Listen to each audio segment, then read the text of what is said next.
Good Saturday morning and welcome to another edition of the award-winning Outdoors with Larry Ray. Brought to you proudly by the Tennessee Wildlife Resources Agency. Now, here's your host, Larry Ray.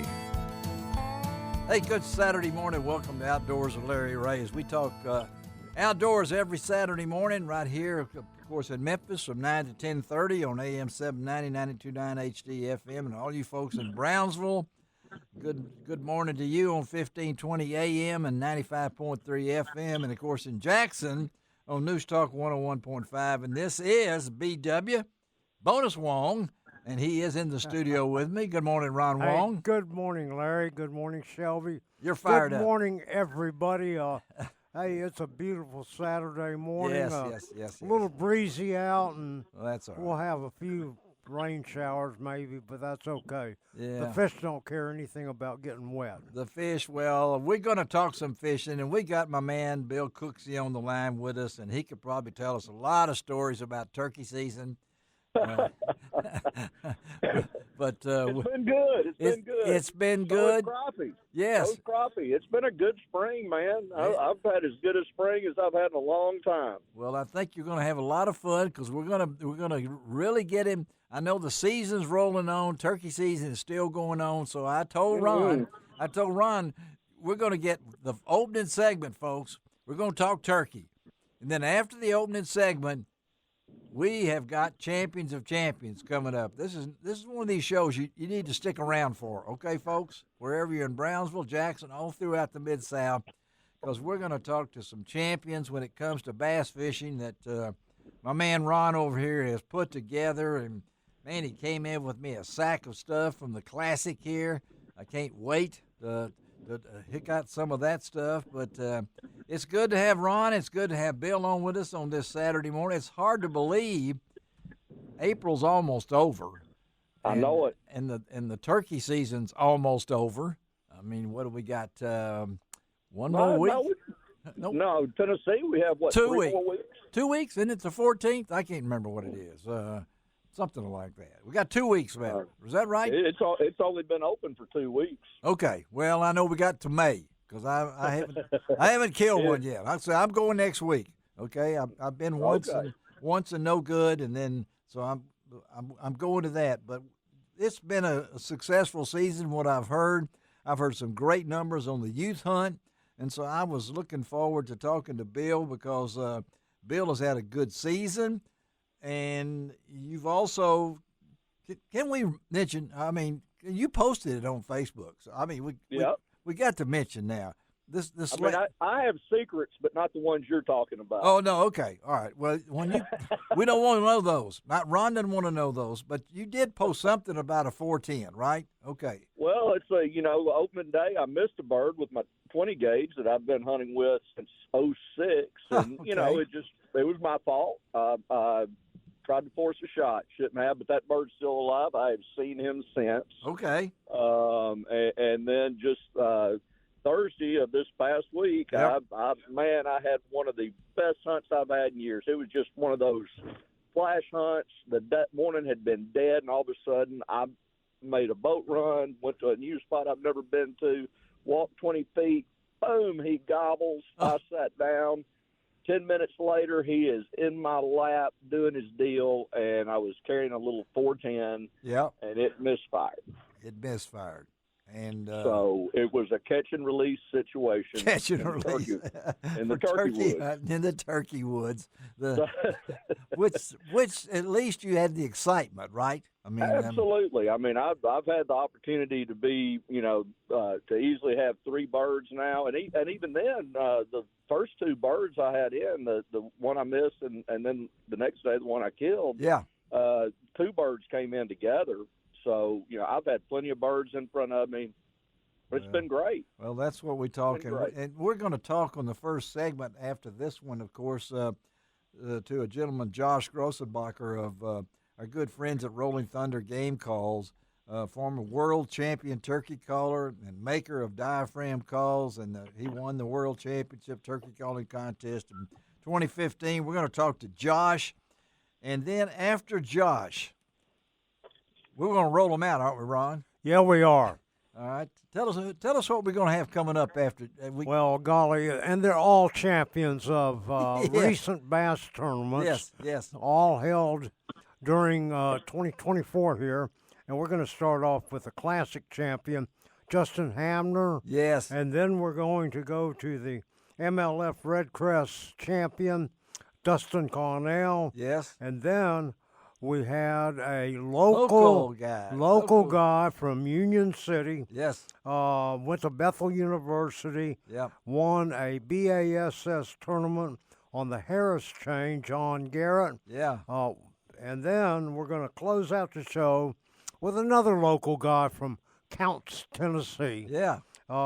He won the National Professional Fishing League championship earlier this year. He did. Brandon Perkins. Yes, Brandon Perkins. So we're going to roll out 4 in a row on that. And I know a lot of people are saying, are we going to get a fishing report from Ron, or is he too excited to talk about it this morning? Well, I got to tell you, the bass and the crappie are biting well. Hear that? They're biting really well.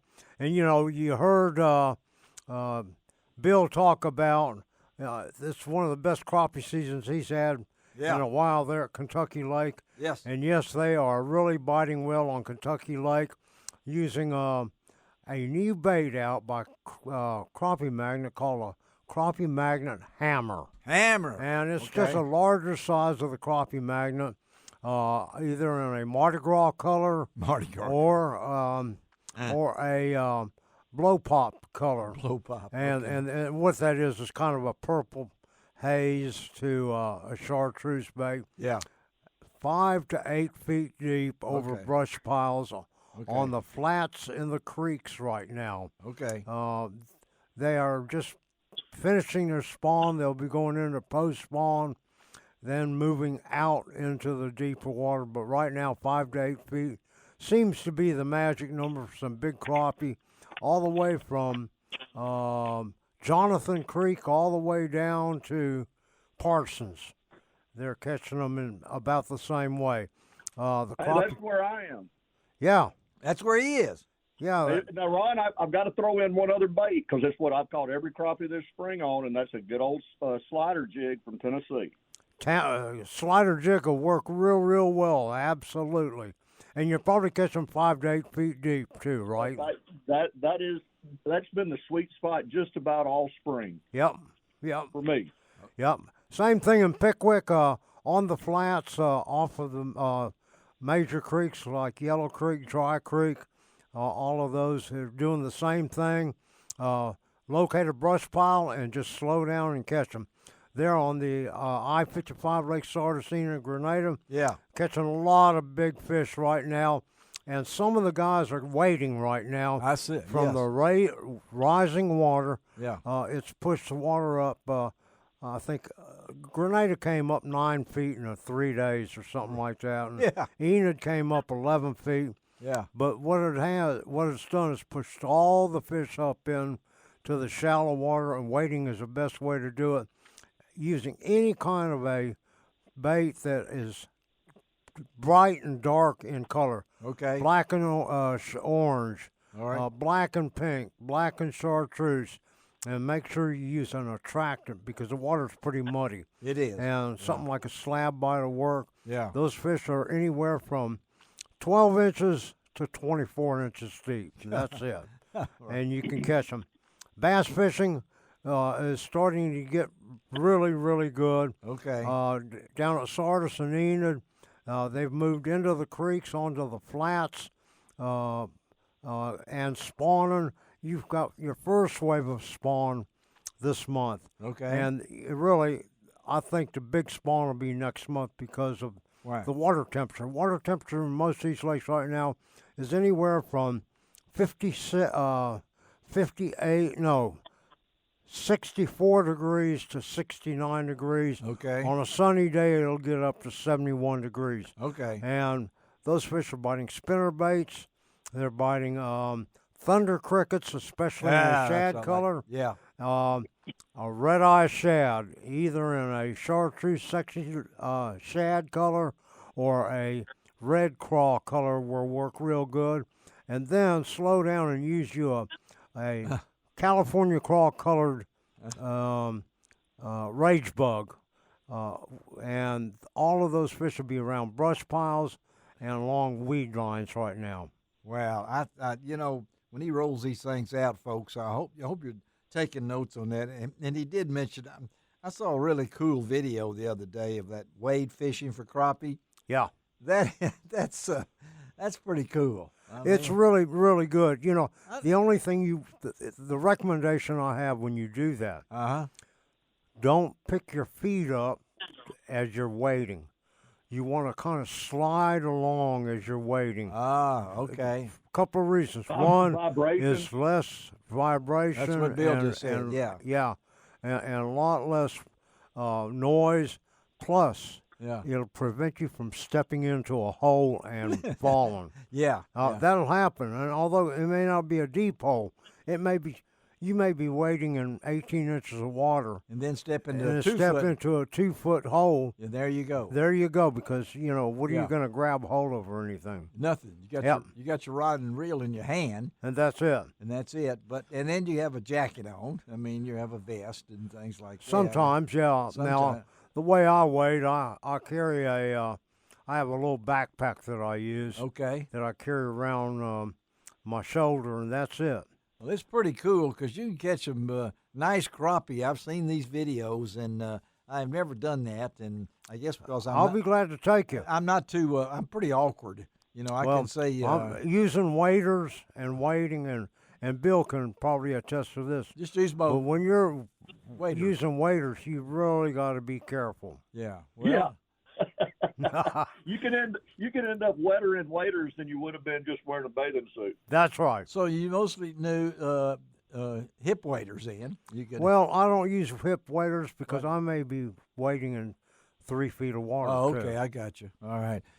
Nowadays, with breathable waders, there's no reason to even mess with hip boots. Nope. Okay. Breathables are so light and comfortable. Well, that's right. In this warm weather. I got some good banded waders that work well. All right. Yeah. Well, now you all know all about it. Now we're going to come right back after this first. After this, you've got the Fisher Report. We got Bill Cooksey on the line. And we got, what's his name over there? Ron Wong in the building here. Shelby McCall taking care of us. Let's take our first break of the morning. We'll come back and talk a little turkey. And then we're going to talk a lot of fishing. We'll be right back on Outdoors with Larry Ray.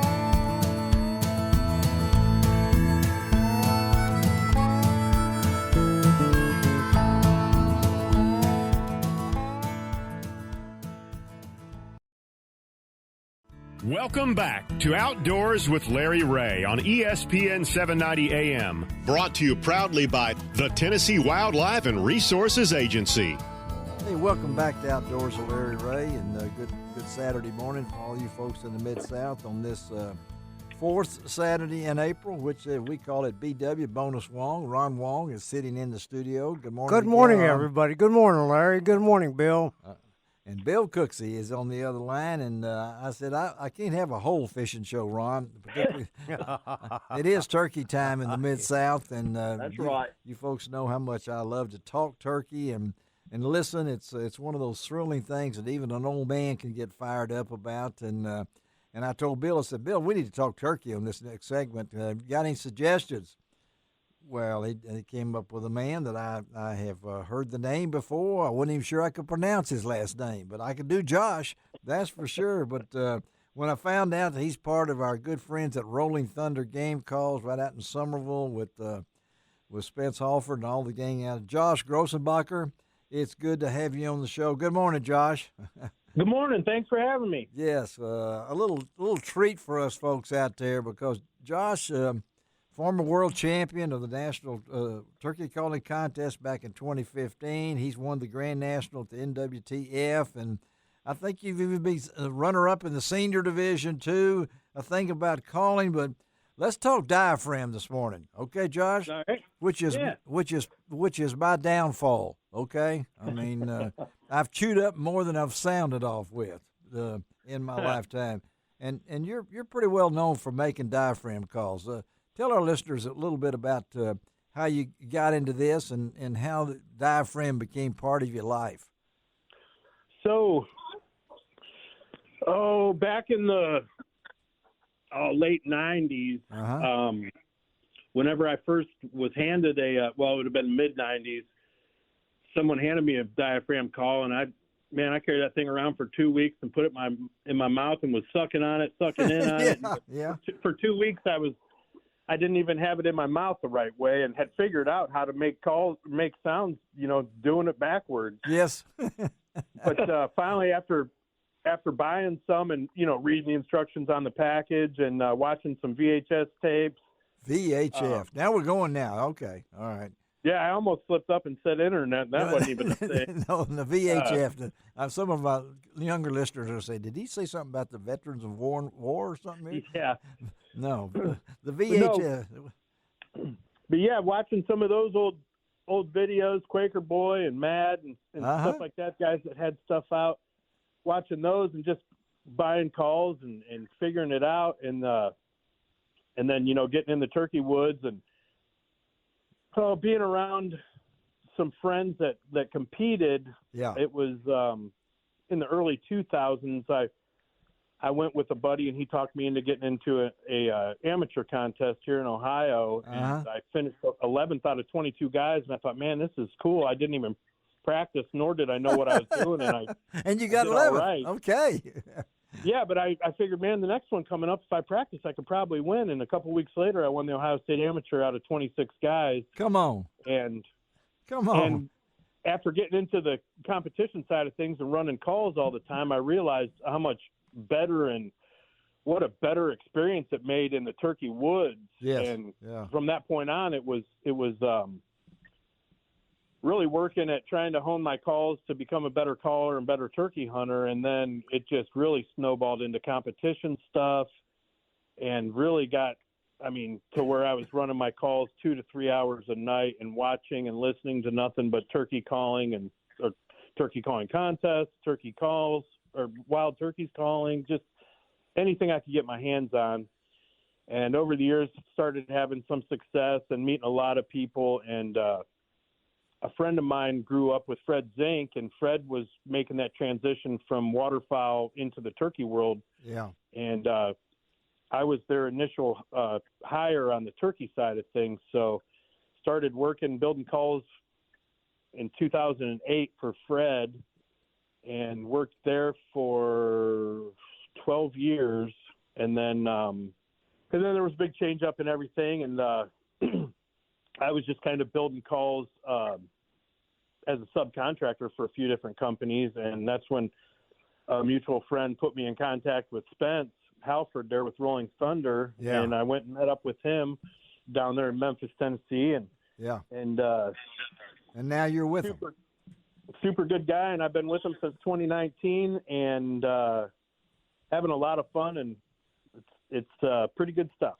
And folks, if you haven't been to the new Rolling Thunder, the place there in Somerville, it's right on 64, and they really fixed up the old brown sporting goods building that I used to go in there all the time and do things. And I know Spence and the crew, and of course we've had Russell Ginn on the show here many times, but I know the diaphragm, and a lot of folks are out there that maybe struggle like I do. Now, Bill, it comes natural for Bill. I know he can just make noises out of there. I've heard Bill playing on the diaphragm and everything like that. But so I need to know a tip. Okay, I'm getting started. What's a tip from Josh Grossenbacher about learning how to use a diaphragm and not gagging? That's kind of hard to say early in the Saturday morning, but think about it. So talk about that. A tip from you, Josh. Well, practice, okay? Practice. Buy you a nice box call or a glass or slate call. Yes. But no, don't don't worry about getting frustrated with the mouth call. That's just part of it, and it's going to be uncomfortable until you start getting it figured out, and you can work at cutting a little bit off of the tape to where it feels comfortable in your mouth if you're having problems with that. Yes, yeah. And anymore, like some of these guys that I've been talking with and working with, like, don't be afraid to try like a youth model frame just starting out to where you can just start to get a good feel of how you're supposed to have it in your mouth and your tongue and air tongue placement and your air pressure just to try to get sounds just initially. A youth model. I mean, even for an old person, well, I'm not going to say what I am, but I mean, even just practice. A practice. Okay. All right.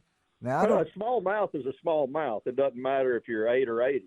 Well, and a big mouth is a big mouth, you know. So. That's I got humbled with that a few years ago at a show. Being in the business that I'm in, I've had a million people tell me, I need a mouth call for a smaller palate. I got my palate so small and blah, blah, blah. And not having a small palate and not really understanding that, I told the guy, I'm like, man, I think some people might use that as an excuse just because they can't run one. Yes. And I never felt so stupid in my life when the guy told me, well, I'm a dentist, and I tell you, I look in a lot of mouths, and there's a lot of different palates. And boy, was I backpedaling quick. But yeah, you're exactly right, Bill. Well, I never thought about that, but no, but stuff trying different things. I mean, another thing I tell a lot of guys, and there's a lot of brands of mouth calls. There's a lot of mouth calls you can walk into a store and get your hands on. Yeah. And different reed configurations, different cuts. Yeah. And just because you buy a split V and if somebody else can sound really good on it, it might not be the one for you. And like we just said, everybody's mouth shaped different. Everybody produces their air from different places. Well, there's so many now because I got a box call and I got a slate call, which I can use real easy. I've learned to use those and things along that line. And I've had people make the Larry Ray special mouth call, and I still had trouble with that. But the thing about it is I was told many years ago, it might have been Cooksey who told me. I don't know. It doesn't matter what age you are. It's how much time you spend trying to perfect something. And absolutely. I can't tell you how many times I've drove it up to a red light and I'd have my window down and said, "What is that guy doing over there?" You know. I know that. Larry, I want to jump in real quick. I've been very fortunate to be around Josh and several guys like him in that turkey realm. Yeah. Like him and Walter Parrott and some of these guys who are just, you listen to them and they are a turkey. Yes, they are. They have even if they're not in the call business, they are messing with a diaphragm call every day. Their mouth is second nature. Yeah. I imagine they're a lot like someone who dips tobacco where they feel funny when it's not in their mouth. I would bet. How about that? How about that, Josh? You've had a few mouth calls over your career, right? I mean, they're everywhere. The only place I don't have them anymore is at home. At home? Oh, you've been told not to bring them home, huh? It's nice for my wife and daughter to have a break from it, and it's nice for me to have a break from it. I mean, build them every day, and I've got them scattered everywhere in my shop, in my truck. Do you know, and again, we're talking to Josh Grossenbacher, our good friends at Rolling Thunder Game Calls, when you make a diaphragm that you do, and your name's going to be on that, do you know when it's the right one? I mean, as a call maker yourself, I mean, you test these things out and everything. How do you determine when it's ready to go on the market? As far as like different models, like when I'm like building. Yeah. Yeah, I mean, how do you know that one's going to work for somebody? Well, just through research and design, a lot of testing and finding the right tensions and the right spacing of the reeds. And there then you go. when I build them, I'm stacking the reeds, and then on my jig that I build on, I've got a tension gauge, so I get the same exact stretch in every call for that model. Yeah. So they're all going to be stretched exactly the same, and then the back tension, I just eyeball that. But I've been doing it so long, I mean, it's just kind of second nature. I know right where to stop when I'm putting that tension on. And then the cuts,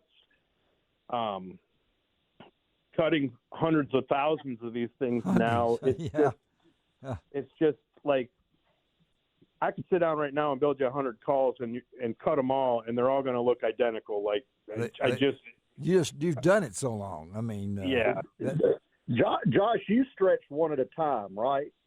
Yes. Do you really? Instead of like 3 or 4 on a jig, like some of the less expensive production calls. Yeah. I mean, okay. Yeah, these are all one at a time. build them one at a time. And I know we got just a couple of minutes here. Let me ask you real quickly here before we let you go, Josh, and appreciate you doing it. The difference between competitive calling and real turkey hunting. Talk the about difference. Yes. Okay. So on stage, like you want to be mistake-free. You want every note has got to be right. Yeah. In the woods, when I'm in the woods calling to a turkey, like I'm not worried about making a mistake or calling sloppy or calling too loud or too soft. All right. Amen. I like to let it rip, and that's one less thing to worry about. On the stage, it's two different things. And I know Cooksey would say that about duck calling too, right, Cooksey? Yep, I mean, absolutely. It is that. Absolutely. Hey, Josh, we appreciate you being with us on this Saturday morning. Tell everybody hello out there. It's Somerville, and can somebody find out some more information about Rolling Thunder? You know where they can go?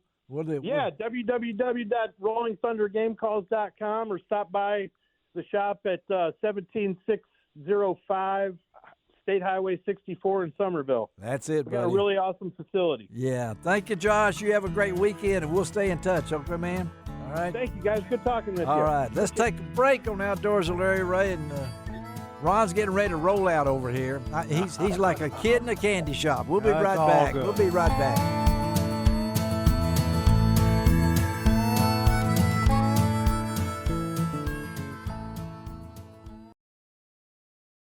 Welcome back to Outdoors with Larry Ray on ESPN 790 AM. Brought to you proudly by the Tennessee Wildlife and Resources Agency.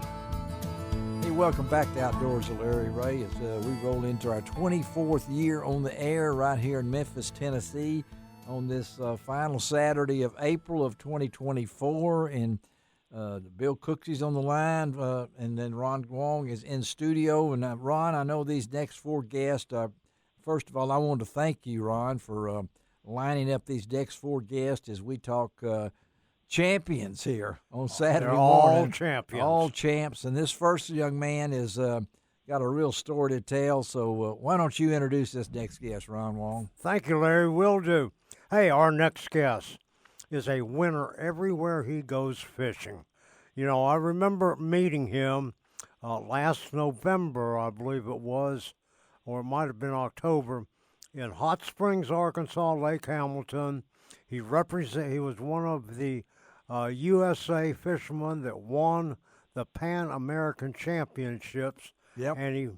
And then he comes along, and you know that's a highland lake, and Yep. then he comes along and he wins the 2024 BASS Classic on Grand Lake, and what a fine gentleman. And also, you know, he is so famous now that they put his name on a NASCAR at the Talladega 500. Hey, our next guest, Dustin Hamner.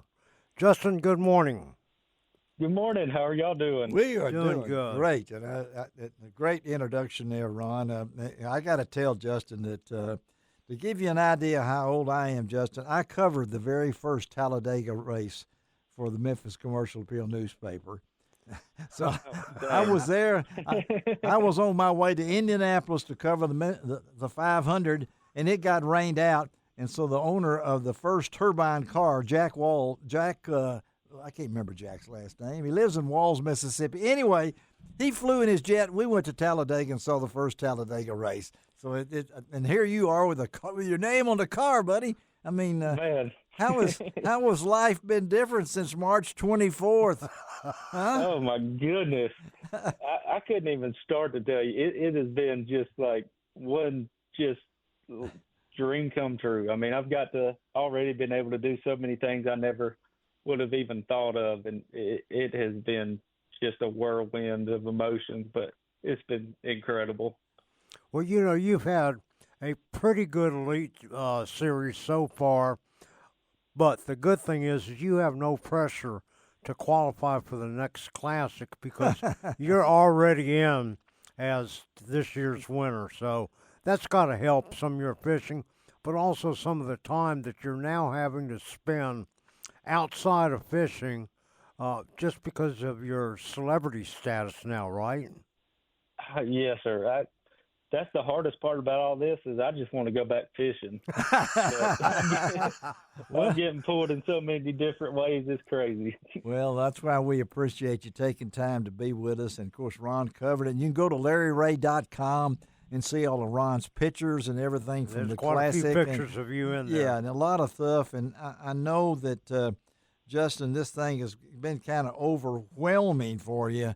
And I know being up on that stage and having introductions, and you think back 5 years ago, what, you were cutting grass and making concrete or something? I mean, yes, sir.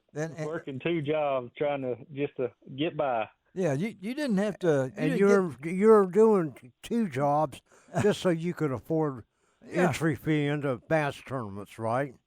Yes, sir. I mean, did you? Yep. Is it true that you didn't? You just had enough money to buy a cheeseburger one time? I mean, I've heard. Man, that was rough. So that was after one of the opens. I barely missed a check, and I was headed home, and I had to fill my truck up with gas, and that took all the money I had, literally.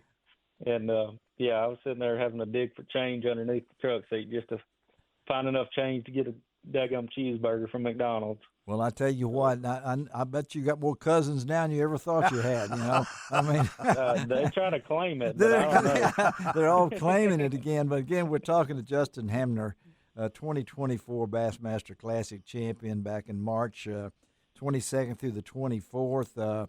What a tournament! $307,000 added to this young man. He's not going to be mowing any grass anymore for a while. I don't think. And at the same time, Justin, I know your life has changed, but you're still that fisherman that, and you, one of your heroes has always been one of my favorites, Jay Ellis. And I read where you were back in junior high and you kept up with Jay Ellis, and then you're on the stage. I think you even mentioned him there. So dreams do come true. For young listeners to this show this morning, and they're all over the Mid-South, you've got that story to tell now, Justin, and I know that you've told it, but to be that special person, I'm hoping you want to share that with a lot of folks, don't you? I really do, and it's pretty cool. I actually was on another podcast last night, and they brought Jay in. Did they? On it with me. Oh, man. And, man, that was just so awesome. And just, he was the guy when I was growing up, he was always, really godly man. And yes, that's right. Just somebody you could really look up to, and he was doing it the right way. And that's always right. been one of my heroes. And hopefully, now that I've been given this opportunity, we can keep that going and maybe be that same kind of light for a kid out there that just loves fishing. Well, and it's great that you say that. And Justin, I am sure that there are a lot of young anglers now, and so many of them are starting competitively at such a young age, in junior high school, college. Yeah. And they're looking up to you. What is that one bit of advice that you could give them as they go through looking at a career in fishing? Yeah. Keep your head down. I mean, this is not an easy thing to accomplish. It is not.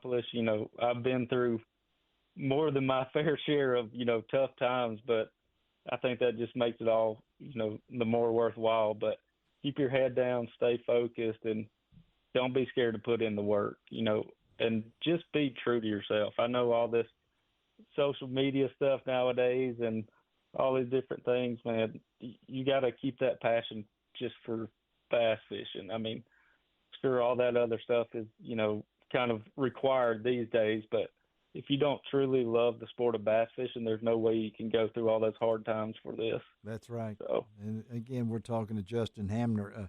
And I know Justin out of Northport, Alabama. Is that right? Is that where you? Yes, sir. You still call that home? Is that your home? So. Absolutely. You couldn't get me out of here. Okay. Well, I was just wondering, there's no street named after you yet, but, I'm sure they'd like for you to finance one if you wanted to. But when it gets down to you, this has been a whirlwind. We're just about a month out from when it's happened. Can you briefly give us kind of update. Like you said, you were on a podcast last night with Jay Yellis. What's it been like, and is it more than what you ever expected? I know because, man, you put on a show at the Classic. So let's talk about this month that you've had behind you now. Man, it has been. I'm just blessed that so many people have reached out to me wanting to talk to me, and I mean, it has been tiresome. I can tell you that. It has been one interview after another, but this was, and then we throw in 2 tournaments kind of in the middle of that. Oh, that's right. That's what I want you next to the leagues. Yeah, and that was actually the biggest break that I had since all this started. You got to go fishing, right? Exactly. Yeah. It was kind of tough because I'll be honest, I didn't have time. Usually I'm doing all this research and map studying and getting everything ready. And man, when we pulled up to that first tournament, I started pulling rods out of the rod locker, and I still had on little red crankbaits and all my stuff had on from Rain Lake. Yeah. Well, you didn't have time to adjust here, and that's the way it's going to be. And Larry, I always kind of talk about support, but your family really, your whole family, you were pointing supports you very well. Talk a little bit about your family supporting your sponsors. Yeah. Oh my goodness, that's the part that gets me every time because, I feel like it's such a selfish thing to be going away from home so much, and that's right. Chasing my dream, and to be able to win on the financial side, just to take that burden off of my wife that's back home with our little girl, and she's a sweetheart too. Oh, I don't care what anybody else says. I got the cutest little girl ever. How old is Scarlett? She actually just turned 5 last week. Oh my goodness! And she wanted to know, does she know what Daddy does yet? I mean, she figured that out, huh? All she thinks, she just tells me every time to go out there and catch a catfish. Oh, she does. Well, we got Bill Cooksey on the line. I know, Bill, you're listening to this, and you've been around a lot of great fishermen and things of that long, and you do a lot of stuff like this. When you hear a young man like this, he's was your birthday right in the middle of all that too, wasn't it? It was the tournament started on Friday. My birthday was the Thursday. That's right. I could not believe it. Just but what a present! You're an old 33 what now, a right? present. An old 33. So, Bill, what do you think about when you listen to Justin talk about this? It's just awesome, and his attitude and how humble he is incredible. Because look, you don't win that thing, anything at that level, but that thing without being an incredible fisherman, and to do it so young, just my hat's off to you and congratulations. Yeah, well, I really appreciate it. I know a lot of that. 58 pounds 3 ounces, and you beat out 55 other competitors. I know that will stand out in your mind a lot of time. Ron, this guy's an electronics man, aren't you? Is that right? Do I hear that real quickly? We've got 1 minute. You are an electronics man, right? Aren't you? Yes, sir.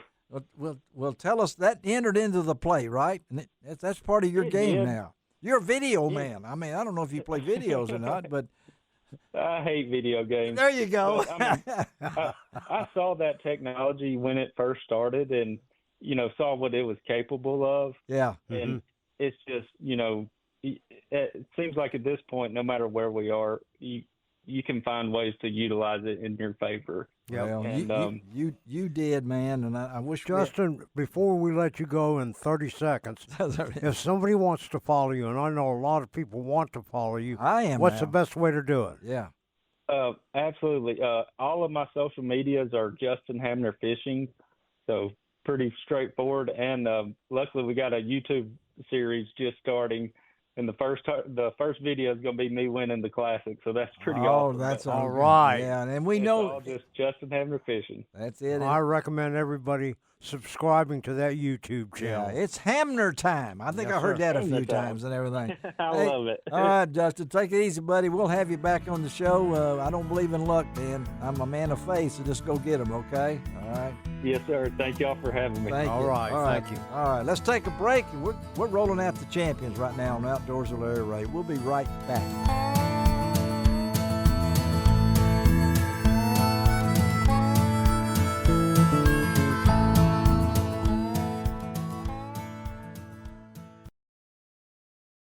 Welcome back to Outdoors with Larry Ray on ESPN 790 AM. Brought to you proudly by the Tennessee Wildlife and Resources Agency.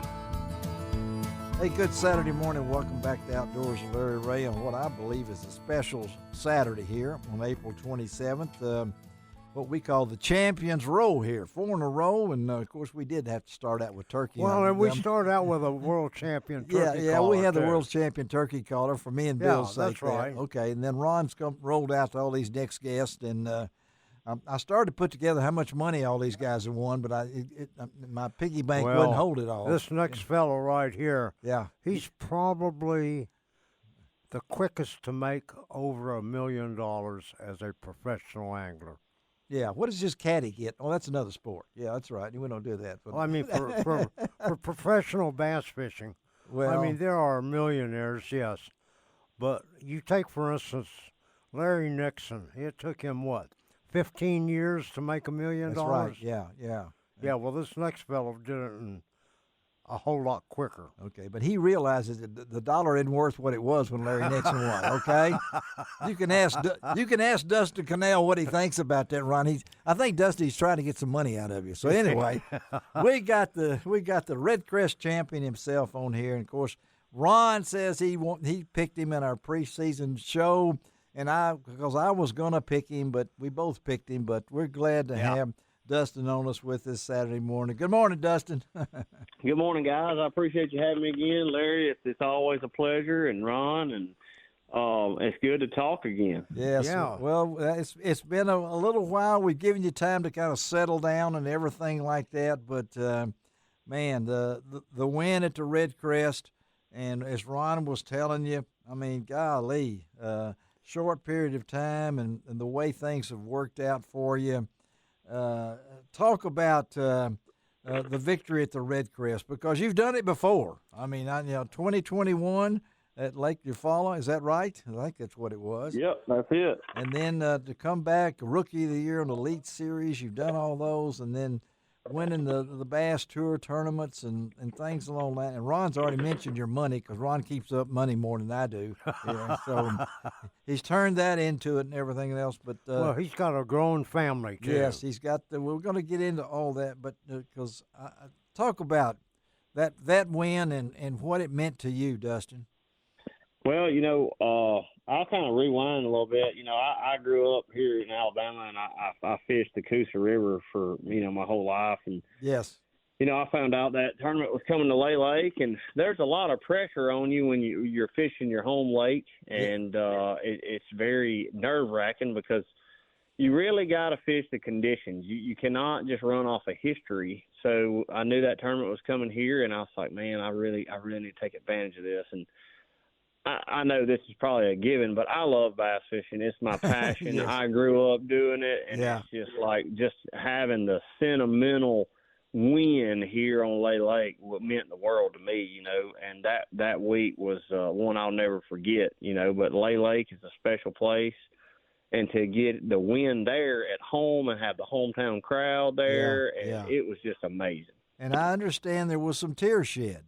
Talk about that. 100%. Yeah. So I told a little story at the end of the day about me launching a boat with my brother there, and it was back when I was like 12 years old, and we fished Lay Lake. A canoe? I mean, did y'all fish? Yep. I had a little 14-foot aluminum boat with a 20 horsepower motor, and then when I couldn't go, before I could drive, when I couldn't go, I'd get my mom to drop me off down there at the boat ramp. She would read a book or something, and I would just canoe around the shores there and catch them, on Lay Lake. And then to win a championship like that against some of the best anglers in the world, it was very surreal, bittersweet. It was sentimental. It was sentimental the way you talked about, particularly that final day. I think you said I've been shook up all day, as I remember. And I said I was crying this morning at the boat ramp. So all those emotions came true. So a special time for you. How do you compare that with that first Red Crest? And they're all special, but this had to be extra special for you. Yeah, the first red crest kind of happened, I wouldn't say unexpectedly, but it was more or less one of my bigger major wins in my career, and that one was definitely special. But it was during, I say this, but it was during COVID. It was during COVID, yeah. We didn't really get to have the expo and the experience and the fan base and all of the people there, so that was kind of a damper on that win. But this one was the full experience. We went to the Birmingham, Civic Center and, seeing all my family. I mean, I seen guys there at the expo that I fished Tuesday night tournaments 20 years ago. Really? It's pretty amazing. It was packed up. And it was really cool. Yeah. This tournament there at Lay Lake, that was kind of a roller coaster ride for you also, wasn't it? I mean, you started out okay, then you started getting some momentum, then you had to make some pretty tough decisions. Tell our listeners why did you make the decisions that you did, especially on that last day? Yeah. So, our tournaments, or any tournament in fishing, during the week, the conditions are changing every day. They're changing every hour. You got cloud cover coming in, you got rain, you got wind, and the water level is dropping, falling, whatever, So I had to just kind of move with the fish and do what I could. But I had a game plan where I would run down the lake and then let the sun get on up and then run up the river and fish in the river section with some current and stuff. And I went down the lake, and it was just like the good Lord sent a big wave of spotted bass in an area. And I caught them. Yeah, I caught them in that area before, but not to that extent. Nothing like that ever, even in 20 years. And I was like, wow, they're in here good, And I caught them in there, and I just decided, you know what, I'm not going to leave these fish to go find them. Let's just simmer down. And I think having, years and just maturing as a fisherman, I wouldn't have made that move 5, 6, 7, 8 years ago. I would have ran around and potentially messed that up. But I settled down. I got my little pawpaw. If I would have had a pawpaw chair out, or I'd have been like Bill Dance on the front deck of her. I settled in, and I was comfortable. Well, Bill Dance would have fell in, though. That's the only thing about him, though, And broke 3 or 4 rocks. There you go. And everything. Again, we're talking to Dustin Connell, the Red Crest 2024 champion. And that championship round on that Sunday, 28 scoreable bass, 83 pounds. Man, poor old Alton Jones. I mean, he's 30 pounds better behind you. So the day was special for you. Does it seem like that it was just that day? It was that time. You tossed away the home lake curse. I think that's what they called it, and did it. And Ron has told me about the reception afterwards. It was like, a homecoming, wasn't it? I mean, it really was. I mean, with all the anglers there, I remember the first day being out there at takeoff. Yeah. And I think all the people that were there were around Justin, knowing that he was favored, and it was really, really awesome to see. And, Justin, I think it was on the second or third day, Ron Nelson was catching some really big fish right there at the dam on a thunder cricket, vibrating jig, and all that. And you guys know how everybody is doing because of your scorekeeper. Did that affect you as how people are doing on the lake there? Yeah, I'm always paying attention to the score tracker, and I'm understanding when there's bite windows and when there ain't. And I was keeping a real close look at the water schedule too. So we have generation schedules with these dams and whatnot, and I knew they were cutting that water schedule down to one turbine at like 12 or 1 o'clock that day. Yeah. So I said, it's either going to be really good for Ron or really bad. I said, I didn't really know. And it was really bad. And I was literally just sitting there with my fingers crossed. I was like, let me just stay where I'm at. I said, if it's good, then good. I hope it's good for him. But I said, maybe not. And he ended up having a really good event. And but yeah, it turned out perfect, man. It was like a dream tournament, and it was not easy. It was a very mentally tough for me to stay in that game, because you have a lot of pressure on you, emotions, here and there, and then on top of all that, you got to catch the fish and stay on them. That's right. So yeah, and there's a lot there. And that's the difference in maturity, because this win made Dustin one of the winningest anglers in Bass Pro Tour history, as only Jacob Wheeler and Ott Defoe had won 3 or more events on the Bass Pro Tour. And here you are. You've come in here now and done it such I think that's your 6th career win. I may be wrong on that, something like that. And yeah, 6. And then it's just crazy. It's crazy. 5 Red Crest appearances. You've won 2 of them. I mean, we got a good record going. You got a good keep it going. Yeah, well, you ain't going to the Well, minors. and, I think there's something about Jacob Wheeler wins a tournament, and you got to win the next one. Yeah. It just so happens he had won the one before the Red Crest. Yeah. There at Santee Cooper, I think it was, and you came right back and did it to him. Well, your roommate. Yeah, Jacob, I've always said this, if you surround yourself with, your peers are a really, really big influence to you. Exactly and, right, yeah. His motivation, and how he fishes, and he's really getting after it. He's always fishing nonstop, and he pushes me to become a better fisherman, and I attribute a lot of that to him too, so we motivate each other.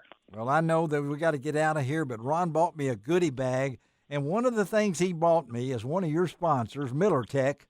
He brought me one of these rechargeable headlamps. I think he thinks I'm in the dark all the time. That's a great But company. anyway, you got some great sponsors too. I know that push you and everything like that, and social media. And I know your wife Victoria and Trent.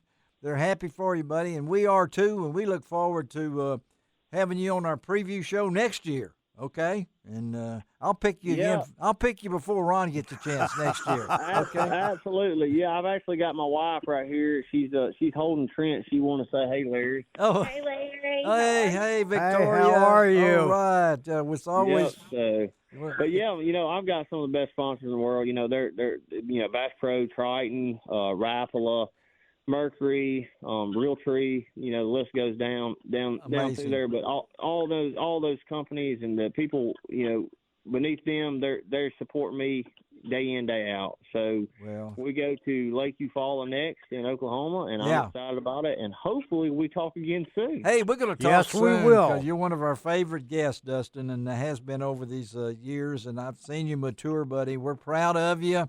And how old's Trent now? He is 17 days old. That's what I thought. Wow. Yeah, he's 17 days. Hey, Trent, how are you? Yeah, I'm sure he's going to remember this and everything. Thank you, buddy. Have a great weekend, and we will talk to you soon. Thank you, Victoria, too. All right? Congratulations to you all. Yeah, we'll talk to you. Guys. All right, bye-bye. All right, let's take a break on Outdoors with Larry Ray. Be right back.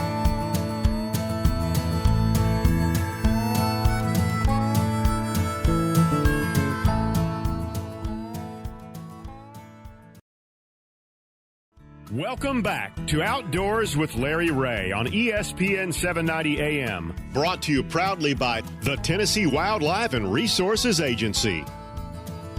Hey, good Saturday morning. Welcome back to Outdoors with Larry Ray. And I'm really, really looking forward to this next guest. We have followed his career. We really followed his granddaddy's career and watched him do something recently down in Florida at the Harris Chain of Lakes. A wire-to-wire victory in the Lawrence Bassmaster Release, 84 pounds, 5 ounces. And this is Union City's own John Garrett, and we're proud to have John on the show. Good morning, John. Good morning. How are y'all? We're doing good, and everything's good in Bethlehem, right? I mean, huh? I believe so. I believe so. Now, you give 10% to Bethel? Is that what this is now? So I don't think that's how it works. That doesn't how it works. Okay. That's not how. But And you know the thing about John, he was also a champion when he was in college there at yes, he was. Bethel University. Yeah. Where he qualified to fish as the college representative angler in a classic. Yes, in a classic. So, well, you know, and now he's a rookie. The third elite tournament, is that right, John? 3. You have won. Yep, third one. The third one, yeah. Well, let's talk. Let's talk about this, buddy. I mean, wire to wire, everything came together. I understand the final round was kind of like an emotional roller coaster for you. A lot of things going on, and to win that $100,000 is a life changer for you. So, talk about between now and what's happened in your life since this big event. Yeah. Well, it was kind of surreal that it happened, and didn't really get much time to enjoy it because the day after I won the tournament, we had to go. Yeah, we had to go to the St. Johns River, and I had 2 days to find out how to catch a bass on a place I've never been to before. Yes. So it's just been crazy and busy since then, for sure. But I know this victory itself. Talk about what it meant for you. I think that to win this thing and the only angler to break 20 pounds twice, second rookie to win an event, a late event this year. And the way this thing has worked out, that do you feel like a rookie? I mean, after all, this is you've probably aged now. I mean, yeah. No, I wouldn't say I feel like a rookie. I mean, I haven't competed against the full field in every tournament by any means, like I am now. But I've been fishing opens for a few years, and I mean, most of these guys fish opens here to there. So I've been competing against these guys for a while. And, you know, some of these guys, that was their first or second year fishing the opens that qualified for it. So some of them definitely are rookies, but none of them are fishing like rookies this year. I mean, the whole rookie class has really been killing it. It has, yeah. But no, I wouldn't say I feel like a rookie. I just classified as one. Well, I know you said that when I was reading some of these things about the way you did it and the things that happened, they happened for a reason. And I know the only angler to break 20 pounds twice, the second rookie. And also I see where during this thing you were so consistent. So talk about that consistency during this tournament. I know there was a lot of fist bumping and let's go and everything like that, but it was an emotional time for you. But talk about how you kept your consistency. Yeah, so I mean, I made the decision before that tournament that I was going to take a huge risk and go to that area and the 2 lakes I fished, because I had a pattern that was a little bit stronger on just getting bites as far, you know, not the quality. And I almost did that just so I could get a top 50 check and survive a Florida tournament. But I took the risk and, you know, try to go for those big fish. And something that was really important for me was that I ended up finding a place that I could stop on every morning and get a few fish in a boat, you know, whether they were 1-pounders or 3-pounders. I was able to get a few fish in the boat in a really tough tournament, and that allowed me to calm down. I was able to go to my big fish area, and I was spending, you know, most days 6 hours on my big fish area and telling myself, okay, look, I have 6 hours to get, you know, 5 bites. Three or 4 of those bites. Yeah. So it's like I had a long time to sit on that area just to get a few bites. And like I already had fish in the boat. So when I got to that place, I was calmed down and told myself, like, look, I got 2 hours to get one big bite in the boat. And then the next 2 hours, like, all right, I got 2 hours to get one more bite in the boat. Right. So it was more so of just me being able to stay calm, cool and collected, and just kind of stick with that program. because the right size was living on that spot. But man, they were hard to catch. And how about that 7.4 though? That makes you happy, right? I mean, oh yeah. I mean, it was one of those deals. I mean, I caught some 6-7 pounders throughout the week, but that day the fish had moved on me. I went 4 or 5 hours without catching one, and I knew I was one bite away from winning that tournament. What a bite! And I caught, I caught that 7 pounder, and I knew in my mind, I'm like, that's the fish I needed to win right there. So, yeah, I mean, well, that solidified it. Yeah. You know, John, the Harris chain of lakes, that's really a lot of they're not big lakes, but they're all connected by canals, and it's a lot of area to travel. From the takeoff point to where your big fish were, how long of a boat ride is that? Because of all the canals and no wake zones, how long does it take?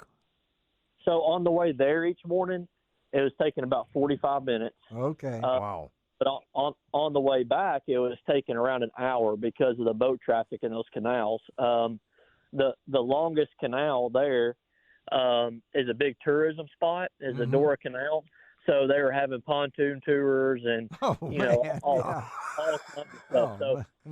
I would get stuck behind a tour boat every afternoon. It just seemed like a tour boat. Did they know what? Did they know what you ought to have to deal with that too? What you say, Bill? Cooksey, what? I said you pros ought to have to deal with that mess too. Yeah, well, there you go. Well, that's spoken by a man who fishes on the Kentucky Lake too, Bill. And the tour boats are part of the problem. They said, "What is that guy doing out there?" and everything like that. But I will mention. Everything came together. You talked about that, the way things came together, which is pretty remarkable. You're only the 14th time in Elite Series history a competitor has recorded a double-digit winning margin. Yeah. That's pretty impressive, young man. How old are you now, John? 28. Wow.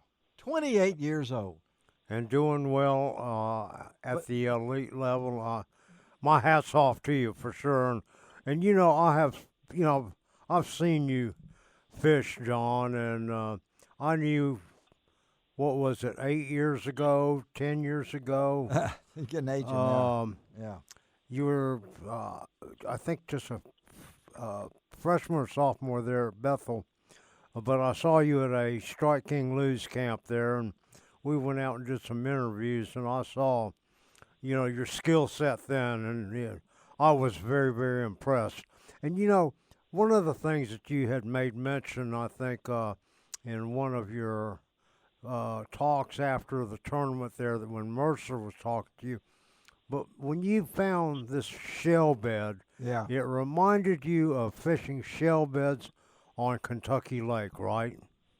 Yeah, so, back in the I'm going to say the better Kentucky Lake days, you'd have big schools of bass, but you would also have kind of large schools of white bass. And mixed in those white bass would be pods of really big largemouth. I mean, you wouldn't catch just big numbers of largemouth, but when you caught a largemouth out of a white bass school, it tended to be large. Yeah. And this spot right here was a huge school of tilapia.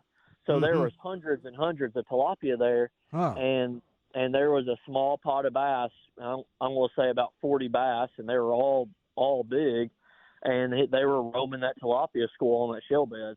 So it just reminded me of fishing a ledge or shell bed on the Tennessee River when there's a small pot of large bass, funneling through a school of white bass. You know that, don't you, Cooksey? Well, I not like him. I watch John fish on Kentucky Lake and other places, and it blows my mind how he can pick things apart and understand what he's seeing on those screens and make it work. And Bill, to that point, the last day of the tournament there, you had been using a Strike King 5XD crankbait. Yeah. And they kind of died on that. What made you think? What was your thought process in changing baits and going to a hair jig? Yeah. Or a Carolina rig? Yeah. Yeah. So the thing about those fish, I mean, we all know that the smartest fish in the lake are the biggest fish. You know, That's fish right. that have been Yeah. around, they've seen all that stuff. Yeah. And, They are. And that's what I was fishing for. I was fishing for some of the biggest fish on the chain. And, you know, the first 3 days, the only way I could make a bite was burning a crankbait through there. And it's not because they were wanting to eat it. They were just reacting to it. I was running into them. I was bumping them. I'd bring back a bass scale every now and then from hitting them. No. And I just, it was really hard for me to make one want to bite. And one of the only other reaction bites I could draw was from that hair jig.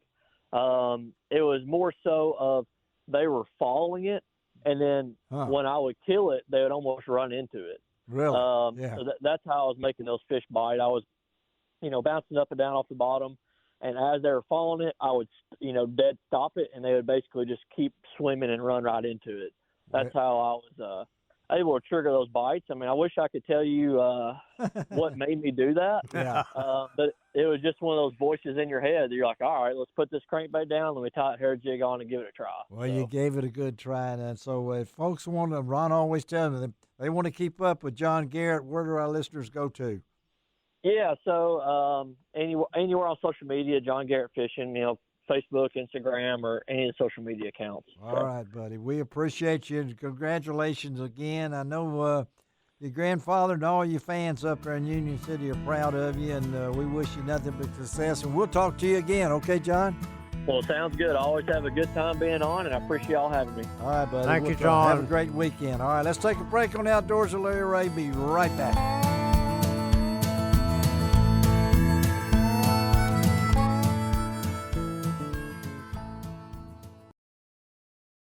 Welcome back to Outdoors with Larry Ray on ESPN 790 AM. Brought to you proudly by the Tennessee Wildlife and Resources Agency. Hey, good Saturday morning. Welcome back to Outdoors with Larry Ray. We wrap up what we call what, Ron? Hey, it's Championship Saturday. It's the fastest 90 minutes Fastest in 90 outdoor minutes. radio. That's right. Isn't that right, Bill Cooksey?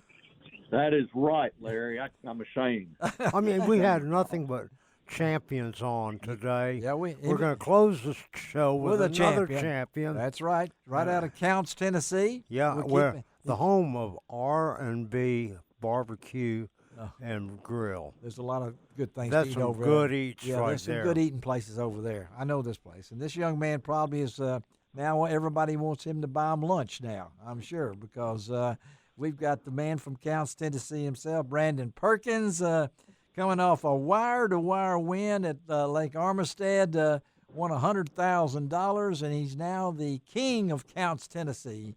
Good morning, Brandon. All right. Hey, fellas, I appreciate it. Appreciate you guys having me on. Honored to be on. Super thrilled to be the MPFL championship champ. I don't know about the king of Counce, Tennessee, though.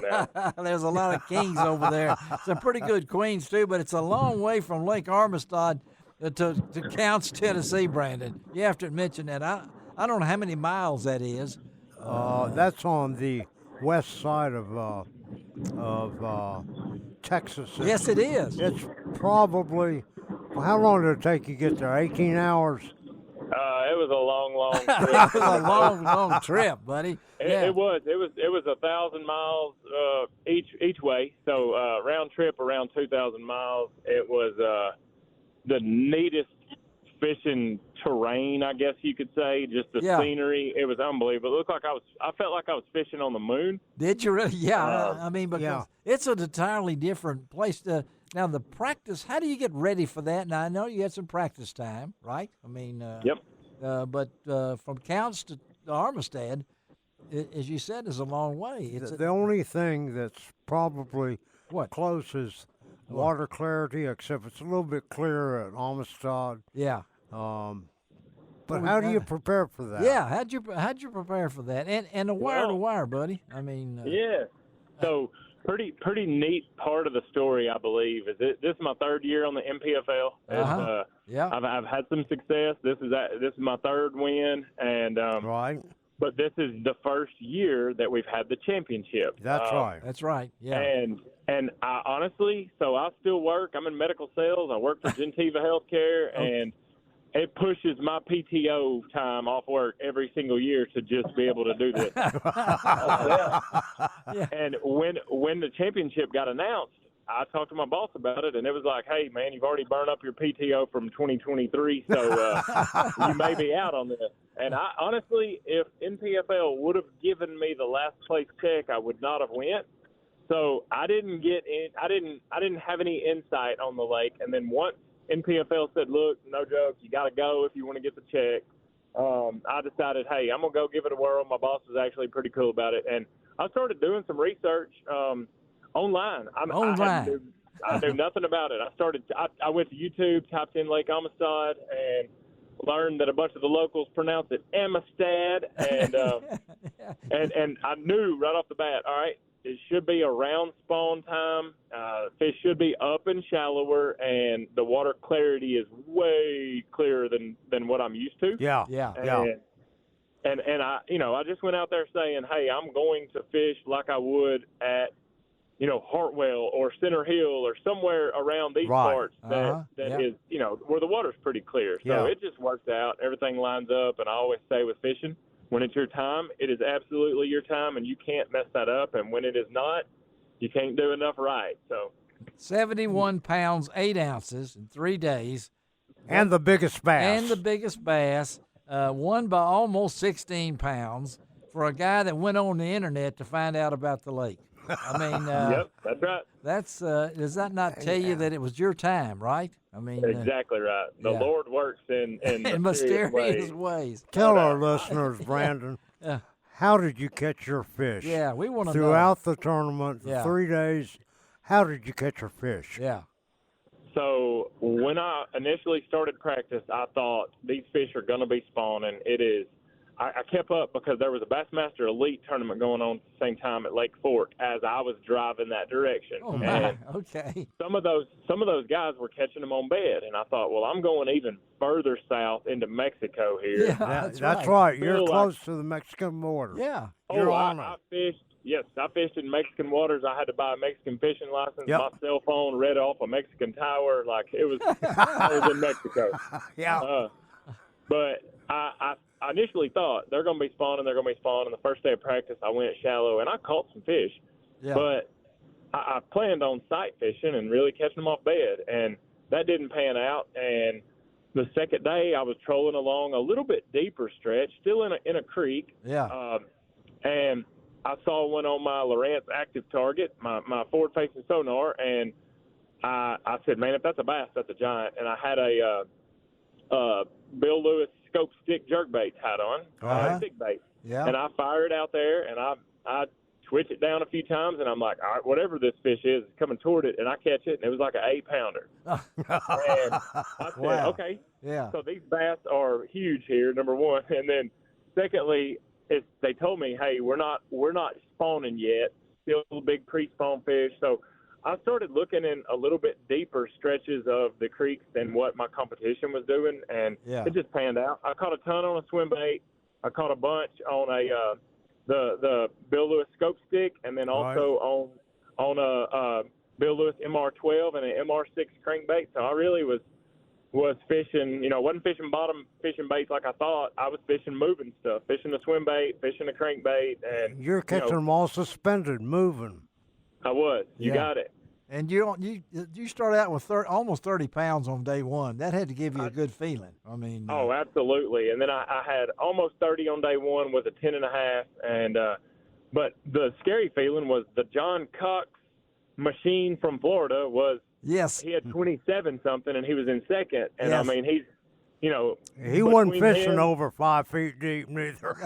That is exactly right. That guy fishes shallow. Yeah. So, and it scared me because I'm like, he's probably arguably the best shallow water fisherman ever on the planet. Oh yeah. And, and he's right behind me, and I knew he was gonna catch him every day as well. I just, the wind blew the last 2 days. It always does, just about there. Yep. Yeah.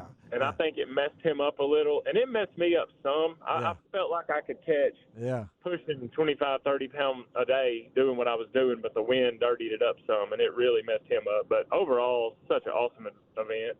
Set the record for the most 3-day wait in the NPFL history. coming on the guy that went on the internet and found out about it. And no doubt. You had some other kind of unusual things happen too, didn't you? I mean, did something happen in your boat one time? Oh, yeah. So year one of MPFL, I was headed back to the weigh-in on the very last day of the last tournament. Yes. I had like a 25-point lead in Angler of the Year. Yes.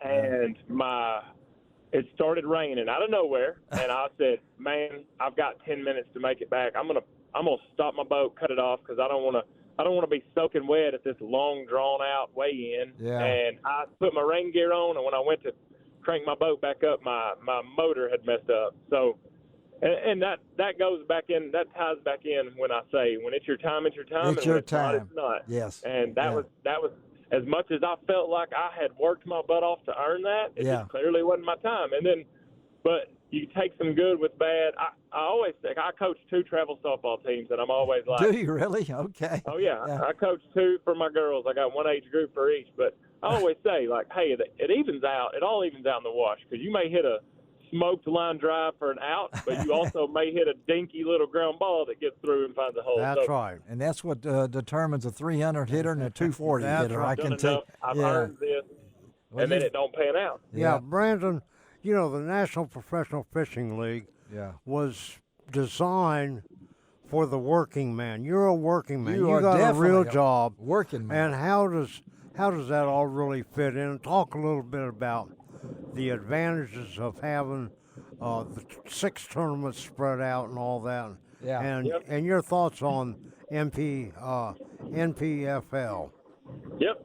So I have been invited and qualified multiple times to fish professional trails, and have really always opted out. And, you know, just because of the time off work, because of the commitment, the time away from home. And when MPFL first got started in 2020, it was announced, hey, 2021, MPFL is going to start 2021. And I interviewed with the owners, talked to them at length, and you know, I think that's how it started out, with a goal. That's their niche. They're going to go after the anglers like me that work full time, that are still, you know, pretty good fishermen that can catch them, but you know, it'd be like, honestly, like a side hustle, I guess. And the family atmosphere at the National Professional Fishing League is second to none. It is. And honestly, I think that like the Patrick Walters and the Kyle Welters and the Joseph Websters, those guys that now fish the Elite, the Bassmaster Elite Series, and also NPFL will tell you the NPFL is so well ran. It is more like a family environment, and it's been an awesome trail to fish. I love that they space them out. I love that you know, I have the ability to maintain a job at home and also chase a dream. And you know, most trails you don't have the ability to do that, and with MPFL I did, and it's, you know, I'm super grateful for them. Well, we got just a minute or so. So what's next for you? What's next for you besides working and coaching 2 teams? Yeah. So I have not cranked my motor or anything since Amistad, and I actually leave in 2 weeks, I guess, to go to Lake Hartwell in South Carolina. There you go. All right. Great lake to go to. Well, Brandon, we appreciate you, buddy, taking time to be on with us this morning. And I know you got a lot of fans. And hey, if somebody wants to follow you, Brandon, what's the best way to do it? Yeah, absolutely. So, you know, first off, appreciate you guys having me on. Appreciate, you know, a guy like me could not do this without some awesome sponsors and an awesome supportive family. And you can check those out and support those same companies through all my social media. I've got Brandon Perkins Fishing on Facebook and Brandon Perkins Fishing on Instagram as well. All right, Brandon, we appreciate you, buddy. Have a great weekend, and we'll talk to you down the road again. Okay? We're going to be in touch. Sir. All right. Sounds good. Appreciate you, Brandon. All right. Brandon Perkins. I tell you guys, this has been a fun show, Bill. I know you've listened to a lot of it, and appreciate you taking part in it, Bill. And I love listening to fishing now. Come on. Yeah, well, we all do. Well, we got to talk to you next time about this loss of habitat. I want to get back with you, Bill, on that, because you ran that graft, or somebody did, on Facebook, and we'll talk about that later. Okay, Bill? That would be great. There's a lot going on right now, and some of it's real bad. All right, we'll get you in May then, okay? Ron Wong, Sounds good. Great job, Ron, lining up the guest. Super job, buddy. Yeah, appreciate you. It's been an awesome show. Yeah, and we'll see you in 2 weeks. Next week, first Saturday, Dave Gabbert and Gene Smith, and we have on next Saturday's show Misty Page. She's from Radiance. She is a female bow fisherman. All right. And she gets the biggins, and she'll be in studio next week with Misty from Radiance. So this is Larry Ray reminding you to do each and every week. It doesn't cost an extra cent to be a good sport. What else, guys? God bless the USA.